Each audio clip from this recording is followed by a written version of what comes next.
తిరుమల తిరుపతి ఎందుకు వెళ్ళాలి?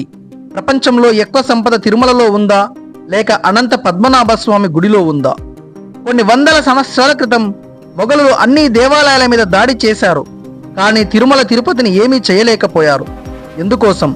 తిరుమలలో ప్రస్తుతం ఉన్న గుడి నిజమైనది కాదు, ఇంకో రహస్యమైన గుడి ఉందన్న విషయం మీకు తెలుసా? అసలు తిరుమలలో జింకలు ఎందుకు ఉంటాయి? వీటన్నింటి వెనకాల ఉన్న రహస్యాల గురించి ఈ వీడియోలో తెలుసుకుందాం. వీడియో లోపలికి వెళ్ళడానికంటే ముందు ప్రతి ఒక్క వెంకటేశ్వర స్వామి భక్తుడు వీడియో కింద లైక్ చేయండి.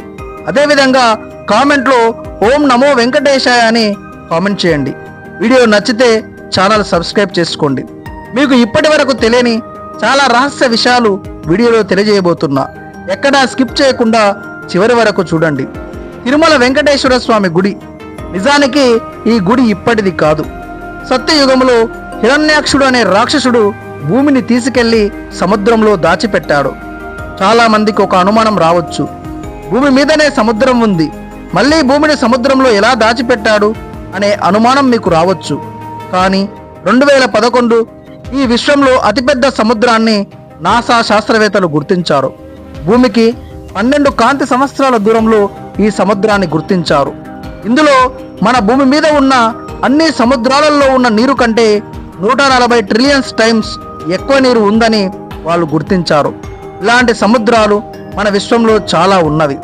మరి ఈ సమయంలోనే విష్ణుమూర్తి హిరణ్యాక్షుణ్ణి చంపటం కోసము వరాహ రూపంలో యుద్ధం చేసి హిరణ్యాక్షుణ్ణి చంపేస్తాడు. తిరిగి భూమిని తీసుకెళ్లి యథాస్థానంలో ఉంచాడు. అప్పుడు త్రిమూర్తులు ఇతర దేవతలు విష్ణుమూర్తిని భూమి మీదనే ఉంటూ ప్రజల్ని కాపాడమని కోరుకుంటారు.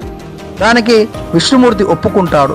అప్పుడు విష్ణుమూర్తి వాహనమైన గరుత్మంతుని పిలిచి వైకుంఠం వెళ్ళి పర్వతం తీసుకుని రమ్మని చెప్తారు. గరుత్మంతుడు ఆ పర్వతాన్ని తీసుకువచ్చి వరాహస్వామి కోరుకున్న ప్రాంతంలో పెడతాడు. అది ప్రస్తుత స్వామి పుష్కరిణి నది దగ్గర ఉంటుంది. అందుకే దీనిని ఆది వరాహ క్షేత్రం అంటారు. ఒకసారి తిరుమలని పరిపాలిస్తున్నటువంటి శనగ మహారాజుకి ఈ పుష్కరిణి దగ్గర స్వామి కనిపిస్తారట. అప్పుడు విష్ణుమూర్తి ఆ రాజుతో నేను కొన్ని రోజులు ఇక్కడే ఉండాలనుకుంటున్నానని చెప్తాడు. అప్పుడు ఆ రాజు విశ్వకర్మని పిలిచి పెద్ద గుడిని కట్టిస్తాడు. అందులో శిలారూపంలో శ్రీ మహావిష్ణువు ఉంటున్నాడు. ఇలా చాలా సంవత్సరాల తర్వాత, అంటే త్రేతాయుగంలో దశరథ మహారాజుకి పిల్లలు పుట్టడం లేదని స్వామి పుష్కరిణి దగ్గర అశ్వత్థవృక్షం కింద కూర్చొని తపస్సు చేస్తాడు. అలా చేసిన తర్వాత వశిష్ఠ మహర్షి సలహా మేరకు పుత్రకామేష్టి యాగము చేస్తాడు. ఆ తర్వాతే దశరథ మహారాజుకి 4 కుమారులు పుట్టడం జరుగుతుంది. ద్వాపర యుగములో కూడా ఈ గుడి ఉంది. దాని గురించి వీడియో మధ్యలో తెలుసుకుందాము. ఇదే సమయంలో బ్రహ్మ విష్ణుమూర్తిని కలియుగం పూర్తయ్యే వరకు ఇక్కడే ఉండమని కోరుకుంటాడు. అప్పుడు విష్ణువు, లేదు, నేను కొన్ని సంవత్సరాల తర్వాత గుడితో సహా ఇక్కడి నుంచి మాయమైపోతాను, కానీ కలియుగంలో తిరిగి ఇక్కడికి వస్తాను అని చెప్తాడు.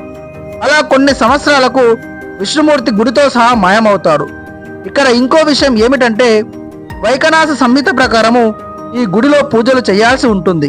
అలాగే యజ్ఞయాగాలు చేసేటప్పుడు అడవిలో చుట్టూ జింకలు ఉండాలని ఈ యొక్క గ్రంథంలో పేర్కొనడం జరిగింది. అందుకోసమే అప్పటి నుంచే ఈ కొండపైన జింకలను పెంచడం అనేది జరుగుతుంది. నేడు కూడా మనము తిరుమల తిరుపతికి వెళ్ళినట్టయితే కొండపైన జింకలని చూడటం జరుగుతుంది. ఇలా చూడంగా ద్వాపర యుగము కూడా పూర్తయింది. విష్ణుమూర్తి భూమి మీదకు వచ్చే సమయం వచ్చింది. కానీ అలా రావటానికి సందర్భము కావాలి. అప్పుడు బ్రహ్మ నారదుడిని పిలిచి చేయాల్సిన పని గురించి చెప్పాడు. విషయము తెలుసుకున్న నారదుడు భూమి మీద భృగు మహర్షి మరియు కొంతమంది మునులు ఋషులు యజ్ఞయాగాలు చేస్తుంటే నారదుడు అక్కడికి వెళ్ళి ఈ యజ్ఞాలు ఎవరి కోసము చేస్తున్నారని అడుగుతాడు. వాళ్ళు ఒకవేళ త్రిమూర్తులలో ఒకరి పేరు చెప్తే వీళ్ళకంటే ఇంకో దేవుడు గొప్పవాడని చెప్పి వాళ్ళ ద్వారానే తన ప్రశ్నకు సమాధానం రప్పించాలని అనుకుంటాడు. దానిలో భాగంగానే భృగు మహర్షిని ఈ యొక్క సృష్టిలో ఎవరు గొప్ప తెలుసుకురమ్మని త్రిమూర్తుల దగ్గరికి ఈ యొక్క భృగు మహర్షిని పంపుతాడు నారద మహర్షి. ఇక్కడ భృగు మహర్షికి ఒక ప్రత్యేకత ఉంది. అదేమిటంటే అతడికి అరికాలులో 3వ కన్ను ఉంటుంది. అందుచేత అతడికి చాలా జ్ఞానం ఉంటుంది. దాంతో అతడికి గర్వము కూడా పెరిగింది. భృగు మహర్షి ముందు బ్రహ్మదేవుడి దగ్గరికి వెళ్తాడు. ఆ సమయంలో బ్రహ్మదేవుడు సరస్వతీదేవి వీణ వాయిస్తుంటే దాన్ని వింటూ ఉంటాడు. ఋగ్మహర్షి వచ్చిన విషయం గమనించకుండా అలానే ఉంటాడు. ఋగ్మహర్షికి బ్రహ్మ నన్ను ఇంతసేపు బయట నిలబెడతావా అని కోపం తెచ్చుకొని బ్రహ్మదేవుణ్ణి ఈ విధంగా శపిస్తాడు. నీకు భూమి మీద ఎక్కడా గుడిలు ఉండవు, నీవు పూజలు అందుకోవుగాక అని శపిస్తాడు. అందుకే భూమి మీద ఎక్కడ బ్రహ్మదేవుడికి ఆలయాలు కనిపించవు. ప్రస్తుతం అక్కడక్కడ 1-2 కనిపిస్తాయి. అక్కడి నుంచి కైలాసం వెళ్తాడు. అక్కడ శివుడు పార్వతితో నాట్యము చేస్తుంటాడు. శివుడు నాట్య రూపంలోనే భృగ్మహర్షిని కొద్దిసేపు ఆగమని చెప్తాడు. అది అర్థం కాని భృగ్గు నన్ను ఇంతసేపు నిలబెడతావా అని మహర్షి కోపముతో శివుడిని కూడా ఈ విధంగా శపిస్తాడు. నీవు ఈ భూమి మీద నీ సొంత రూపంలో కాకుండా లింగ రూపంలోనే పూజలు అందుకుంటావని శపిస్తాడు. అక్కడి నుంచి వైకుంఠానికి వెళ్తాడు. అక్కడ విష్ణువు లక్ష్మీదేవితో ఉంటాడు. అందరూ భార్యలతో ఉన్నారని కోపంతో విష్ణువు గుండెల మీద తంతాడు. అప్పుడు విష్ణుమూర్తి మీలాంటి మునులను తన్నడం నా తప్పే అని విష్ణుమూర్తి భృగ్మహర్షి కాలు పట్టుకుంటాడు. నన్ను తన్నడం వల్ల మీ కాలు నొప్పి లేవలేదు కదా అని అతడి అరికాలులో ఉన్న 3వ కంటిని పొడి చేస్తాడు. దాంతో అతడిలో ఉన్న గర్వము కూడా నాశనమైపోయింది. దాంతో భృగ్మహర్షి తన తప్పు తెలుసుకొని క్షమించమని అడుగుతాడు. ఇక్కడి నుంచే శ్రీ వెంకటేశ్వర స్వామి కథ మొదలవుతుంది. తన కళ్ళ ముందే ఒక మామూలు ముని తన భర్తని కాలుతో తన్నటము, అతడి కాళ్ళను తన భర్త పట్టుకోవడము చూసి లక్ష్మీదేవి తట్టుకోలేకపోయింది. దాంతో లక్ష్మీదేవి వైకుంఠం వదిలి వెళ్ళిపోయింది. లక్ష్మీదేవి అంటే సిరి. తాను వెళ్ళిపోవడంతో విష్ణువు బలహీనుడు అవుతాడు. లక్ష్మీదేవి కోసము అన్ని లోకాలు వెతుకుతాడు, భూలోకం తప్ప. ఎందుకోసమంటే లక్ష్మీదేవికి భూలోకం అంటే నచ్చదు. అందుకోసమే లక్ష్మీదేవి ఎప్పుడు కూడా భూలోకంలో ఏ మానవుడి మనిషి కడుపులో పుట్టలేదు. మరి అలా బాధలో ఉన్నటువంటి శ్రీ మహావిష్ణువు దగ్గరికి నారదుడు వెళ్ళి లక్ష్మీదేవి భూమి మీద ఉంది అని చెప్తాడు. అలా భూమి మీదకు లక్ష్మీదేవిని వెతుకుతూ వెళ్తాడు. తిరిగి అలసిపోయిన శ్రీ మహావిష్ణువు ఒక చెట్టు కింద పడుకుంటాడు. అతడికి రక్షణగా ప్రకృతి తన చుట్టూ ఒక పుట్టని కడుతుంది. అదే సమయంలో కోహ్లాపూర్ దేవాలయంలో లక్ష్మీదేవి ఉన్న విషయం తెలుసుకున్నటువంటి నారదుడు లక్ష్మీదేవి దగ్గరికి వెళ్ళి విష్ణువు మీకోసం మనిషి రూపంలో భూమి మీదకు వచ్చాడు అని చెప్తాడు. అప్పుడు లక్ష్మీదేవి త్రిమూర్తుల దగ్గరకు వెళ్ళి విష్ణువు భూమి మీదకు మనిషి రూపంలో వచ్చాడు, అతడిని మీరే చూసుకోవాలని చెప్తుంది. ఇంకా కోపంతో ఉన్న లక్ష్మీదేవి విష్ణువును కలవదు. ఎన్నో రోజులుగా ఆ పుట్టలో ఉన్న విష్ణువు నీరసంతో ఉంటాడు.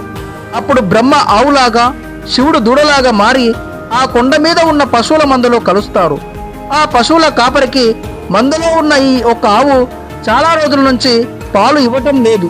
ఎందుకు ఈ ఆవు ఇలా చేస్తుందని తెలుసుకోవాలనుకున్నాడు. ఒకరోజు దానిని వెంబడించాడు. ఆ ఆవు అడవి లోపలికి వెళ్ళి అక్కడ ఉన్న పుట్ట మీద నిలబడింది. ఎవరి ప్రమేయం లేకుండానే పాలు దారగా ఆ పుట్టలోకి వెళ్తున్నవి. అది చూసిన ఆ కాపరికి చాలా కోపం వచ్చింది. తన చేతిలోని కర్రను ఆ ఆవు మీదకు విసిరాడు. అదే సమయంలో ఆ ఆవుని కాపాడడం కోసము పుట్టలో నుంచి బయటకు వచ్చాడు శ్రీ మహావిష్ణువు. దాంతో ఆ కర్ర శ్రీ మహావిష్ణువు యొక్క నుదుటన తాకటం అనేది జరుగుతుంది. దానినే నామం అంటారు. పుట్టలోంచి మనిషి రావటం చూసిన ఆ పశువుల కాపరి అక్కడే చనిపోయాడు. అప్పుడే అక్కడికి వచ్చిన చోళరాజు అతడి పనివాడేలా చేశాడని వచ్చే జన్మలో రాక్షసుగా జన్మిస్తావు అని శపించబోతే రాజు క్షమించమని అడుగుతాడు. అప్పుడు విష్ణువు సరే, వచ్చే జన్మలో నువ్వు ఆకాశరాజుగా పుడతావు, నీకు పద్మావతి అనే అమ్మాయి పుడుతుంది, తనను నేను పెళ్లి చేసుకుంటా అని చెప్పి అక్కడే శిలగా మారిపోతాడు. అక్కడికి రాజు రావడానికంటే ముందు ద్వాపర యుగంలో శ్రీకృష్ణుడి గోపిక అయిన నీలాదేవి విష్ణువుకి దెబ్బ తాకిన చోట తలనీలాలు ఊడిపోతే అక్కడ తన తలనీలాలు కత్తిరించి పెడుతుంది. తన భక్తికి మెచ్చి తన భక్తులు తన కోసం తలనీలాలు సమర్పిస్తారనే వరాన్ని ఇస్తాడు శ్రీ మహావిష్ణువు. అప్పుడు అక్కడే ఉన్న వరాహస్వామితో నేను నీ పక్కనే ఉండాలనుకుంటున్నానని చెప్తాడు. దానికి వరాహస్వామి సరే అని చెప్తాడు. అలా కొన్ని సంవత్సరాల తర్వాత చోళరాజు ఆకాశరాజులా పుడతాడు. విష్ణువు శ్రీనివాసుడిగా ఆ శిల నుంచి మనిషి రూపంలో వకుల కొడుకుగా పుడతాడు. ఈ వకుల ఎవరో కాదు, ద్వాపర యుగంలోని యశోద. తాను ఆ జన్మలో కృష్ణుడికి పెళ్లి చేయలేకపోయానని చాలా బాధపడుతుంటే అప్పుడు కృష్ణుడు మాట ఇస్తాడు, వచ్చే జన్మలో కూడా నేను నీ కడుపులోనే పుడతాను, అప్పుడు నా పెళ్లి నీ చేతుల మీదుగానే జరుగుతుందని మాట ఇస్తాడు. మరి అప్పటికే పద్మావతి కూడా అలివేలు మంగ రూపంలో ఆ రాజు కడుపులో పుడుతుంది. ఇప్పుడు ఇద్దరు కలవాలి కాబట్టి ఒకరోజు శ్రీనివాసుడు వేటకు వెళితే ఒక ఏనుగు యువరాణి మీదకు వెళ్తుంటుంది. దానికి అడ్డుగా వెళ్ళి నిలబడతాడు శ్రీనివాసుడు. ఆ ఏనుగు మోకాల మీద నిలబడి శ్రీనివాసుడికి నమస్కరిస్తుంది. అది చూసి యువరాణి శ్రీనివాసుడితో ప్రేమలో పడుతుంది. పద్మావతి ఇంటికి వెళ్ళిన తర్వాత శ్రీనివాసుడి గురించి ఆలోచిస్తుంటే తండ్రి బిడ్డ మనసు తెలుసుకొని శ్రీనివాసుడితో పెళ్లికి ఒప్పుకుంటాడు. కానీ శ్రీనివాసుడు ఒక పేద కుటుంబంలో పుట్టాడు. పెళ్లి కోసము తనతో అంత డబ్బు లేదు. దానికోసము కుబేరుడి దగ్గరికి అప్పు తీసుకోవడానికి వెళ్ళి తన దగ్గర చాలా అప్పు చేస్తాడు. ఆ తెచ్చిన అప్పుతోటే శ్రీనివాసుడి పద్మావతి పెళ్లి ఘనంగా జరుగుతుంది. మరి తిరుమల మీద మొఘలులు దాడి చేయలేదా అంటే చేశారు. మొఘల్ రాజు అయినటువంటి అలీ తిరుమల మీద దండయాత్రకు వస్తే అక్కడ ఉన్నవారు మీరు తిరుమల వెళ్ళాలి అంటే ముందు వరాహ రూపంలో ఉన్న గుడిని దాటి వెళ్ళాలని చెప్పారు. కానీ మొఘలులకు పంది అంటే నచ్చదు.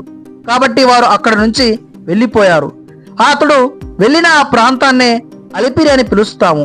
అలిపిరి అంటే అలి తిరిగి వెళ్ళిన ప్రాంతం అనే అర్థము. ఆ తర్వాత కూడా చాలా మంది రాజులు బ్రిటిష్ వారు దాడి చేయటానికి చూశారు. అలా చేయకుండా ఉండటానికి వారికి సంవత్సరానికి 2 లక్షల రూపాయలు ఇచ్చేవారట. దానికోసమే దేవుడికి ఇచ్చే కానుకలు సరిపోక పూజకు సపరేట్గా రేట్లు కూడా పెట్టడం జరిగింది. ఇలా ఎన్నో దాడుల నుంచి మన తిరుమలని కాపాడుకున్నాము. ఇంతకుముందు చెప్పుకున్న విశ్వకర్మ నిర్మించిన గుడి కూడా ఈ కొండపై ఎక్కడో ఒక చోట ఉందని నమ్ముతారు.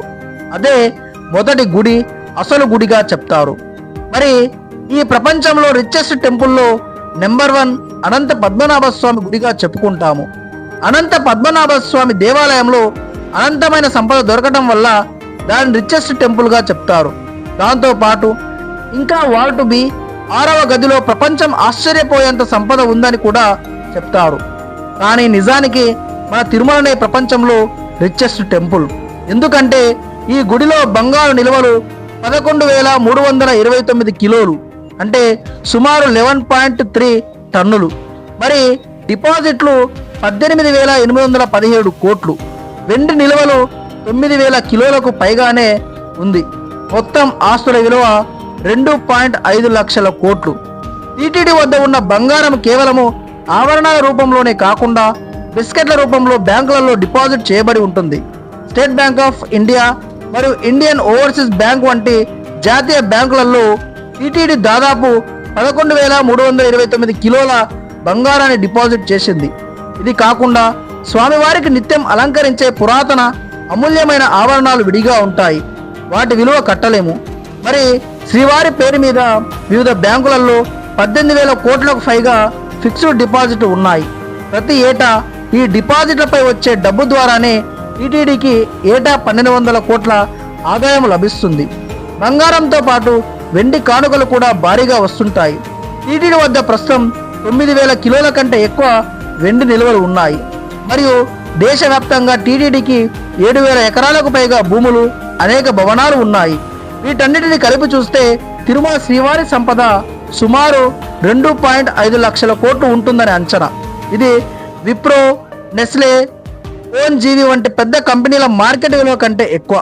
ఇంత సంపద తిరుమల వెంకటేశ్వర స్వామి కలిగి ఉన్నాడు. ఆ వెంకటేశ్వర స్వామి చరిత్రని మీరందరూ ఇక్కడి దాకా విన్నారంటే మీరందరూ కూడా జీవితంలో ఎంతో కొంత పుణ్యం చేసుకొని ఉంటారు.